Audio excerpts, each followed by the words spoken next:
मेरो गाउँ सानो भए पनि धेरै सुन्दर छ। बिहान चराको चिरबिर आवाजसँगै गाउँ बिउजिन्छ अनि साँझपख डाँडामाथि अस्ताउने घामले गाउँलाई अझ रमाइलो बनाइदिन्छ। यहाँका मानिसहरू धनी नभए पनि मनका धनी छन्। दुःख पर्दा एकअर्कालाई साथ दिन्छन्। गाउँका बाटाहरू धुलाम्य हुन सक्छन्, तर यी बाटामा आफ्नोपनको सुवास लुकेको छ। खेतीबारी, हरियाली डाँडा, खोला अनि मेलापातले गाउँको जीवन झन सुन्दर बनाइएको छ।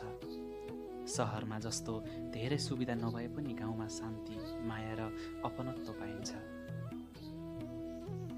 कहिलेकाहीँ युवाहरू रोजगारीको खोजीमा गाउँ छोडेर टाढा जानुपर्दा गाउँ सुनसान बन्छ। तैपनि आफ्नो जन्मभूमिको माया कहिले कम हुँदैन, किनकि गाउँ भनेको केवल ठाउँ होइन, सम्झना, भावना र आत्मासँग जोडिएको संसार हो।